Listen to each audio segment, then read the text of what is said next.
이 시간 우리 가운데 허락하신 하나님의 말씀은 민수기 35장 24절에서 28절까지 말씀, 우리 한 절씩 교독하도록 하겠습니다.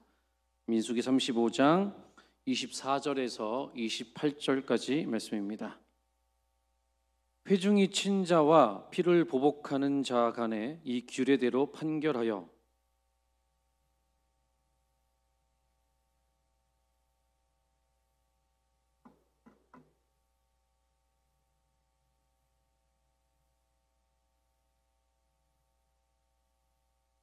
그러나 살인자가 어느 때든지 그 피하였던 도피성 지경 밖에 나가면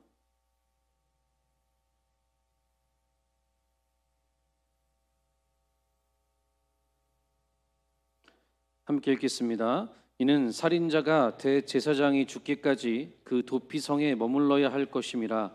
대제사장이 죽은 후에는 그 살인자가 자기 소유의 땅으로 돌아갈 수 있느니라. 아멘. 할렐루야. 우리 옆 사람하고 인사하겠습니다. 사랑합니다. 축복합니다. 네, 한 번 더 인사할 때는 오후에 뵈니 더 반갑습니다. 네, 오후에 뵈니 더 반갑습니다. 네, 사랑하는 성도 여러분, 어떻게 평안하셨습니까? 예, 우리는 살면서 뜻하지 않게 누군가에게 피해를 끼치거나 실수로 인해서 돌이킬 수 없는 결과를 맞이하는 경우를 보게 됩니다.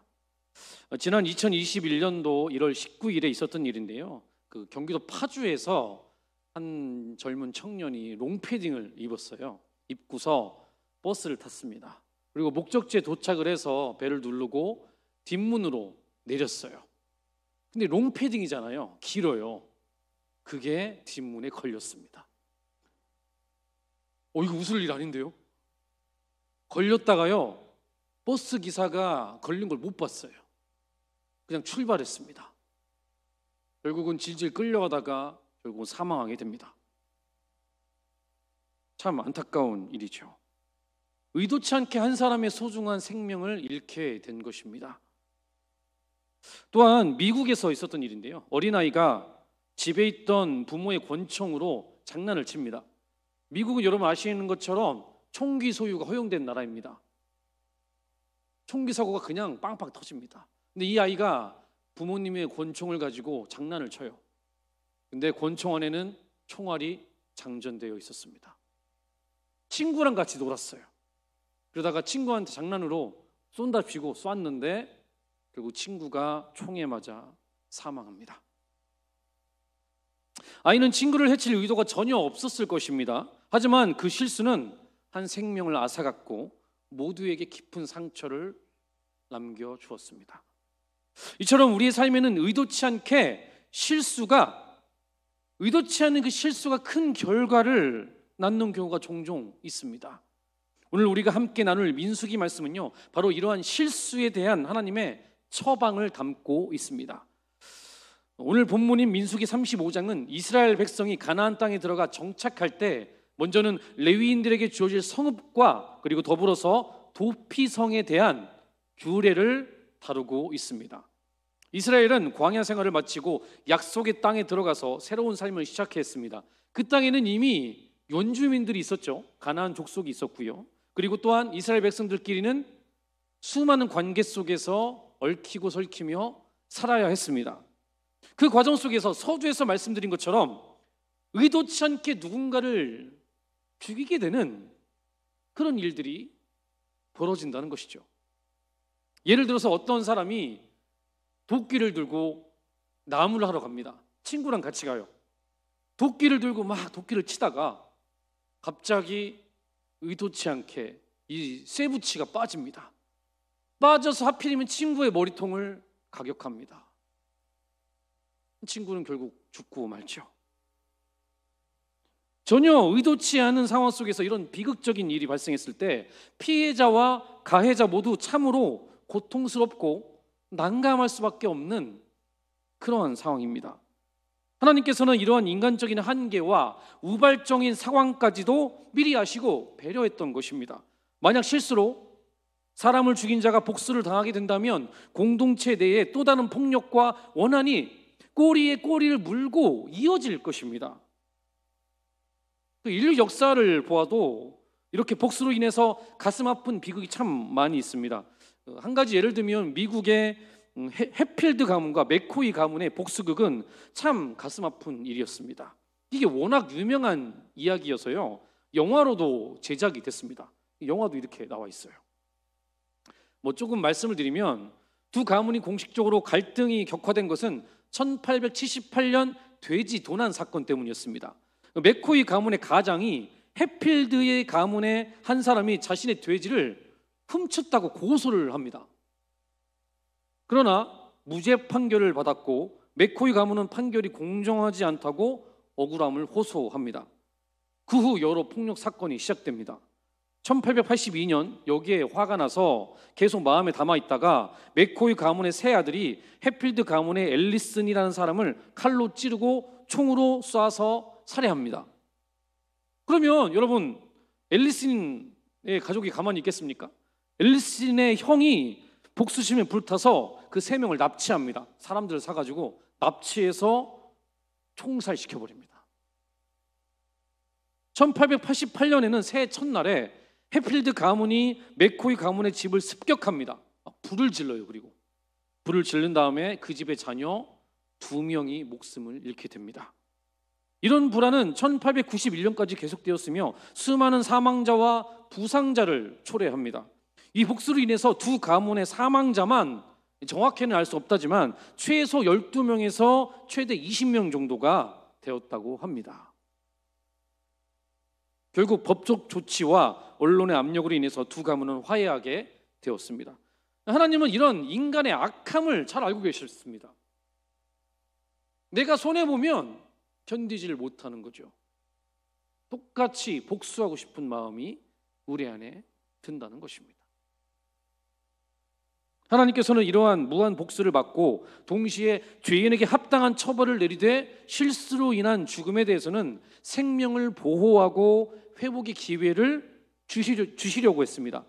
그래서 만드신 제도가 바로 도피성이라는 제도입니다. 오늘 우리가 본문에서 살펴본 그 제도입니다. 도피성 제도는 다음과 같은 중요한 특징을 가지고 있습니다. 일단 하나님께서는 요단강 동편의 세 곳, 여러분이 보시는 오른쪽에 세 곳, 밑에서부터 베셀, 길르앗, 라못, 바산 골란, 그리고 우편에 보면은 서편에 그 세 곳, 게데스, 세겜, 헤브론, 이곳을 도피성으로 지정을 하셔서 이스라엘 백성이 어디에 있든지 비교적 쉽게 도달할 수 있게 전략적으로 이렇게 배치를 하신 것입니다. 또한 도피성으로 향하는 길은 넓고 평탄하여서 길이 아주 잘 닦여 있었습니다.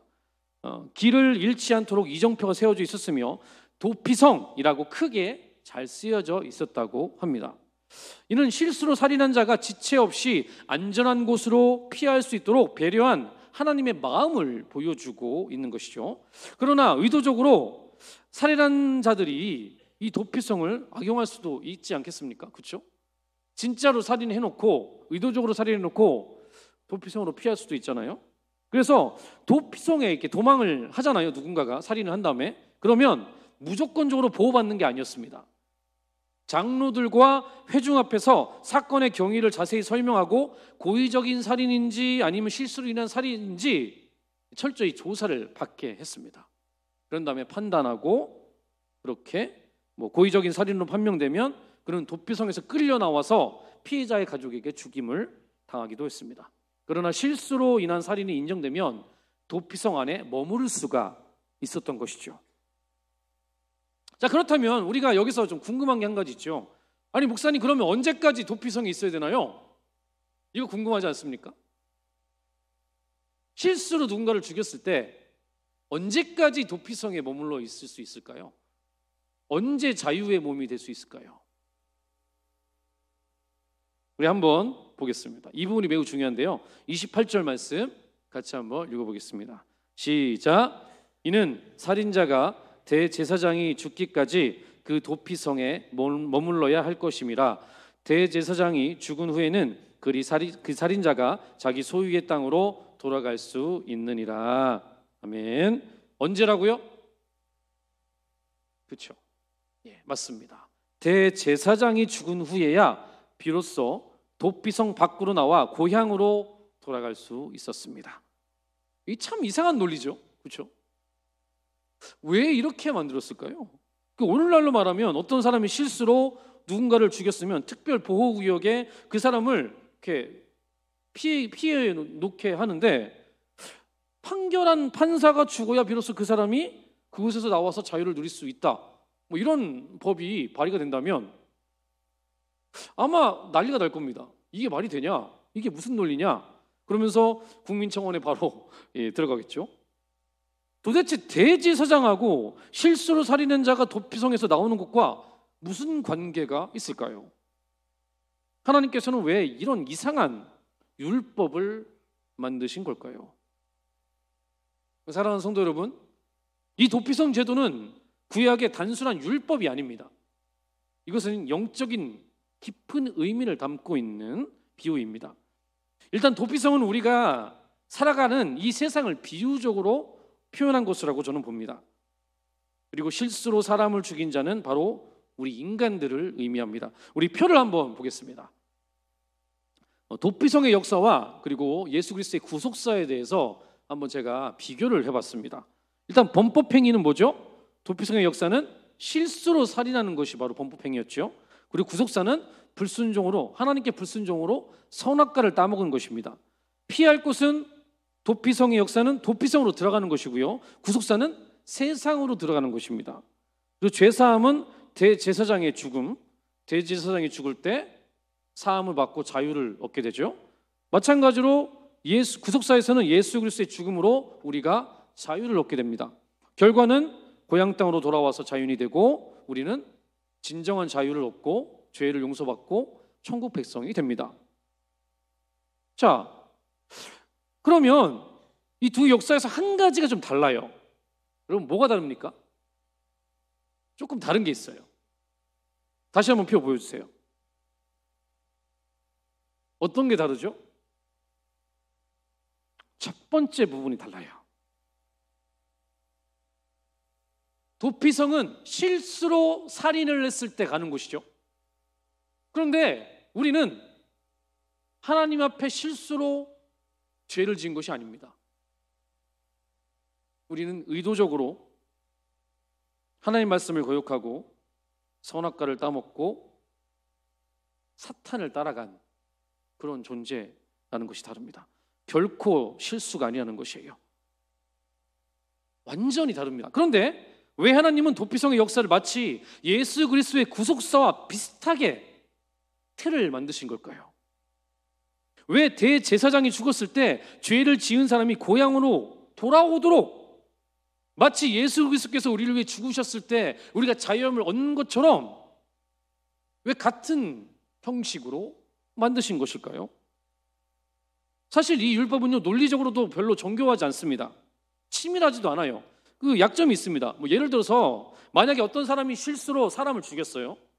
진짜 실수입니다. 그래서 도피성에 들어갔습니다.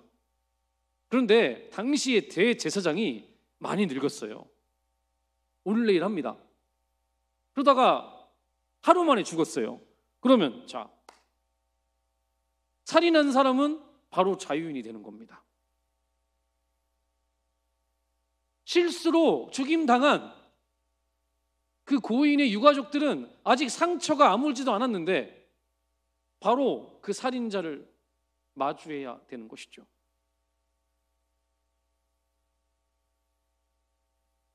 이런 상황은 어떻게 해야 되는 거죠? 율법에 허점이 있다는 겁니다. 그러나 당시 사회는 이런 억울한 일이 발생할지라도 모든 사람들이 이를 그대로 받아들였다고 합니다. 왜 그랬을까요? 그 이유는 이는 하나님이 주신 율법이었기 때문이었습니다. 이들 안에는 하나님은 선하시고 옳으시다, 그리고 하나님의 율법은 우리가 반드시 지켜야 되는 것이다 라는 하나님을 향한 신뢰가 바탕에 깔려 있었기 때문이죠.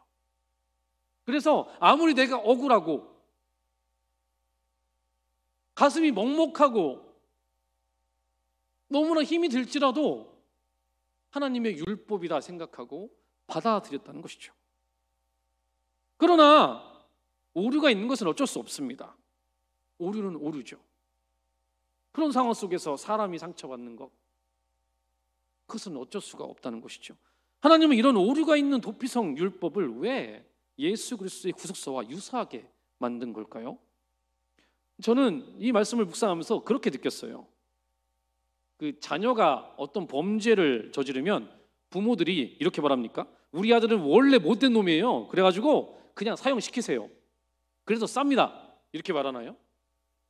아니죠. 사실 부모들은 다 똑같이 말합니다. 우리 아들이 원래 그런 애가 아니에요. 원래 착해요. 그런 애 절대 아닙니다.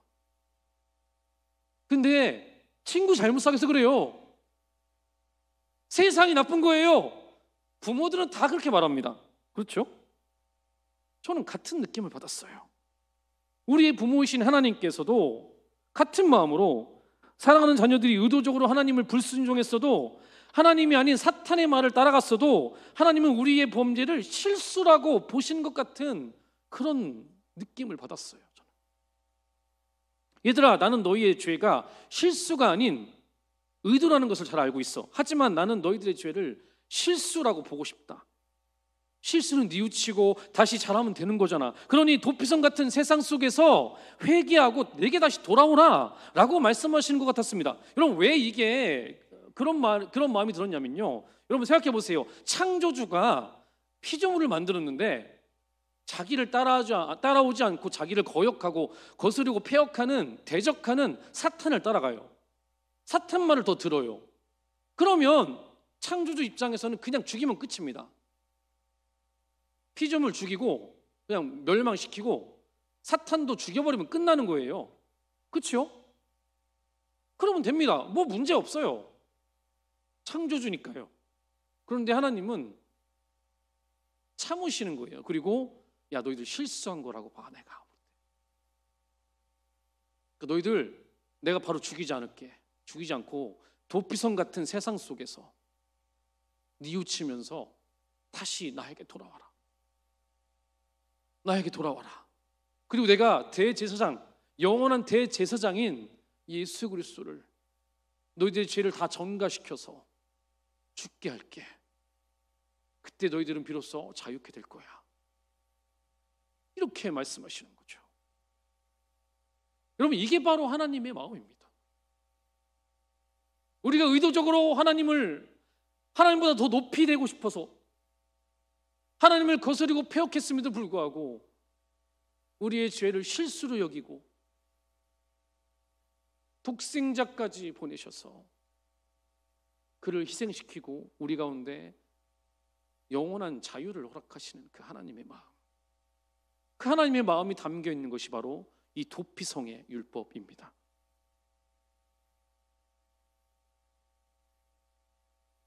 자, 그렇다면 우리의 죄를 실수로 여기신 이 도피성의 은혜를 통해 하나님께서는 우리 가운데 이제 좀 어떻게 살기를 원하실까요?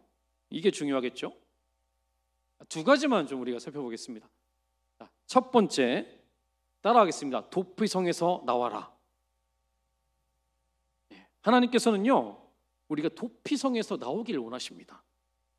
이 도피성 율법에 의하면 우리는 이 땅에서 죄인이지만 하나님의 전적인 은혜로 이 도피성과 같은 세상 속에서 생명을 보존하고 있었던 것이었죠.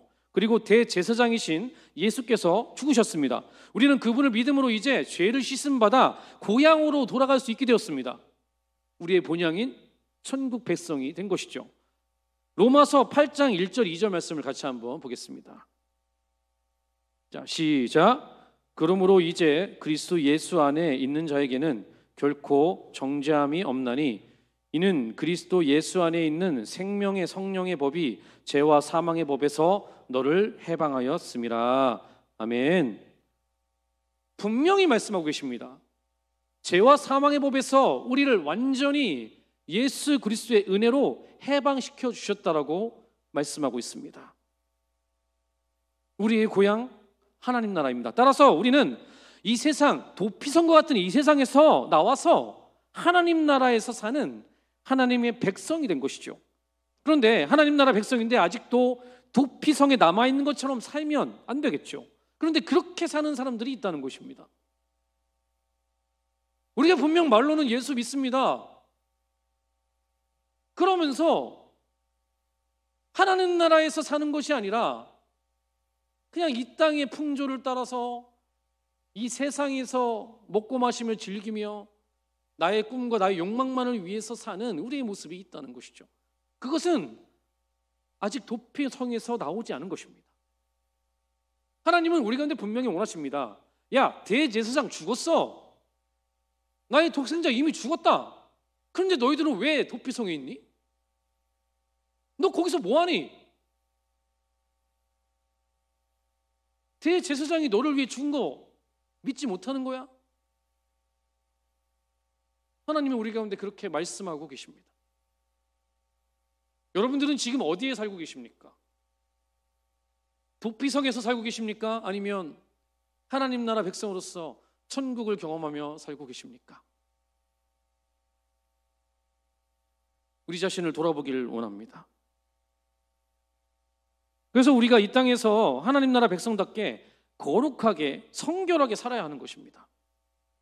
이 땅이 죄책감을 가지고 사는 도피성이 아닌 이제는 자유케 하신 그리스도의 은혜 안에서 우리의 본향인 천국으로 돌아온 사람의 모습으로 살아야 한다는 것이죠. 사랑하는 성도 여러분, 하나님 나라의 정신과 그 나라의 기준 안에서 사시기를 예수 그리스도의 이름으로 축원드립니다. 우리는 그렇게 살아야 되는 거예요.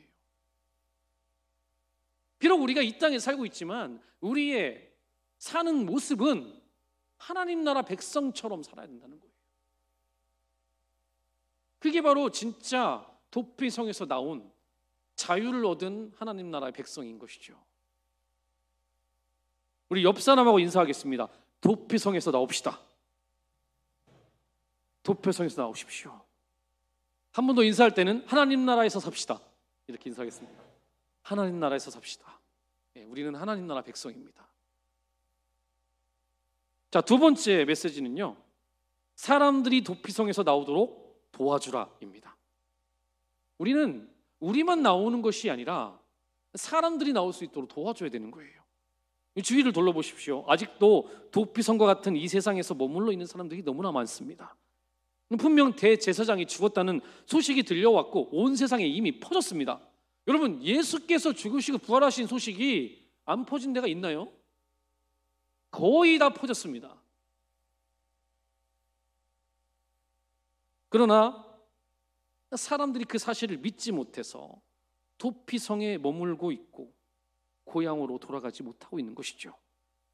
우리는 그런 사람들에게 대제사장이신 예수께서 우리를 위해 죽으시고 부활하셨다는 그 복된 소식을 다시 한번 전해줘야 되는 것이죠. 전해주고 같이 믿어봅시다. 같이 이 도피성에서 좀 나와봅시다. 권면해야 되는 것이죠. 우리 마가복음 16장 15절 말씀 함께 보도록 하겠습니다. 자, 시작. 또 이르시되 너희는 온 천하에 다니며 만민에게 복음을 전파하라. 아멘. 여러분, 예수께서 돌아가셨습니다. 이제 당신의 죄가 용서받았습니다. 걱정 말고 도피성에서 나오십시오. 우리는 그렇게 말해야 됩니다. 그 예수만 믿으면 당신은 자유를 얻습니다. 고향인 하나님 나라로 돌아갈 수 있습니다. 그러니 예수 믿으십시오. 예수 믿으시오. 그렇게 전해줘야 한다는 것이죠. 여러분, 상상해 보십시오. 깊은 지하 동굴 속에 수십 년 갇혀 살던 사람들이 있습니다. 그들은 오직 어둠 속에서 희미한 횃불에 의지한 채 동굴 밖 세상조차도 그게 있는지 없는지 믿지 않아요. 그냥 지금 동굴이 자기의 세상입니다. 그러다가 어느 날 동굴 입구를 탐험하던 용감한 탐험가가 극적으로 그들을 발견합니다. 그는 동굴 밖의 눈부신 햇살과 푸른 하늘, 드넓은 초원 이야기를 들려주지만 동굴 속 사람들은 믿질 않아요. 너무나 오랫동안 어둠에 익숙해진 나머지 빛을 두려워하고 동굴 밖 세상은 위험하다고 생각합니다. 하지만 탐험가는 포기하지 않아요. 그는 동굴 안으로 다시 들어가 자신의 손을 내밀어 줍니다. 나를 따라오시오. 내가 빛의 세상으로 안내하겠습니다. 처음에는 몇 명만이 그의 손을 잡고 조심스럽게 따라 나옵니다.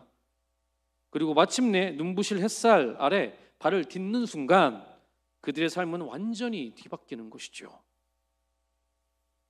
그들은 더 이상 어둠 속에 죄수가 아니었습니다. 그들은 자유인으로 새로운 세상 그 아름다움을 만끽하게 되는 것이죠. 그리고 이제 그들 역시 어둠 속에 남아있는 동료들을 향해서 손을 내밉니다. 지금 내가 나가보니까 진짜 세상은 빛이 있대요. 빛이 있더래요. 같이 가봅시다. 내가 봤어요. 우리도 마찬가지 아닙니까? 내가 경험했습니다. 예수 안에 진짜 생명이 있어요. 당신 예수 믿으면 정말 행복할 겁니다. 인생의 문제가 해결될 거예요.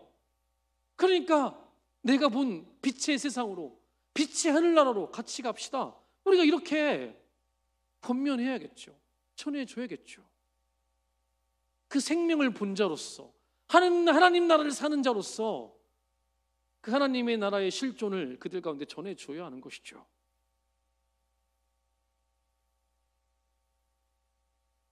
사랑하는 성도 여러분, 오늘 우리는 민수기의 도피성 율법을 통해서 죄로 인해 죽을 수밖에 없었던 우리를 향한 하나님의 한량없는 사랑과 놀라운 은혜를 깊이 묵상했습니다.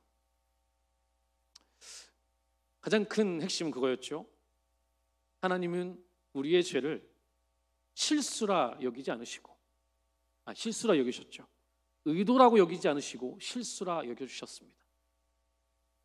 그리고 우리를 죽일 수도 있었지만 바로 죽이지 않고 도피성과 같은 이 세상 속으로 우리를 보내주셨습니다. 우리의 생명을 보존시켜 주셨고, 독생자, 대제사장이신 독생자가 죽으심으로 우리는 자유를 얻을 수 있게 되었습니다. 사랑하는 여러분, 우리의 신분은 세상의 풍조를 따르는 자가 더 이상 아닙니다. 하나님 나라의 법도와 성경을 기준으로 사는 하나님 나라의 존귀한 백성입니다. 믿으십니까? 오늘 이 시간 우리가 믿음으로 도피성 밖으로 한 걸음 나아가 하나님 나라의 자녀다운 삶을 힘껏 살아내길 소망합니다. 우리의 삶을 돌아봤으면 좋겠습니다. 여전히 도피성에 머물렀던 나의 모습이 있진 않았는지, 그리고 한 발 두 발 그 도피성에서 나와서 이제 천국 백성으로 살길 원하고요. 또한 예전의 나의 모습으로 살고 있는 그 수많은 사람들에게 어둠의 도피성에 갇혀서 신음하고 탄식하며 예수 그리스도의 그 자유의 소식을 알지 못한 채 헤매이는 영혼들에게 예수 믿으십시오. 예수 안에 참 자유가 있습니다. 그 도피성에서 나오셔야 됩니다. 그렇게 그 복음을 전해주는 저와 사랑하는 부강교회 모든 성도님들 되시기를 예수 그리스도 이름으로 축원드립니다. 기도하시겠습니다. 사랑하는 주님, 감사드립니다. 오늘 저희들 가운데 허락하신 말씀을 우리 마음판에 잘 새길 수 있도록 인도하여 주시옵소서. 하나님의 우리를 너무나 사랑하셔서 우리의 죄를 의도라고 생각하지 않으시고 실수라고 여기시며 우리에게 기회를 주셨습니다. 그리고 도피성이라는 이 세상 속에서 우리의 생명을 보존시켜 주셨고, 독생자 그분의 죽으심으로 우리에게 자유함을 허락해 주셨습니다. 하나님, 이제 저희들 이 도피성에서 좀 나오겠습니다. 나와서 천국 백성답게 살겠습니다.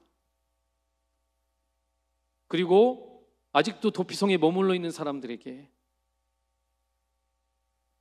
대제사장 되신 예수 그리스도께서 죽으시고 부활하셨기 때문에 이제 당신은 자유입니다. 그러니 예수 믿으십시오 라고 그 복음을 전해주는 우리 모두가 될 수 있도록 인도하여 주시옵소서. 감사드리며 예수 그리스도의 이름으로 기도합니다. 아멘.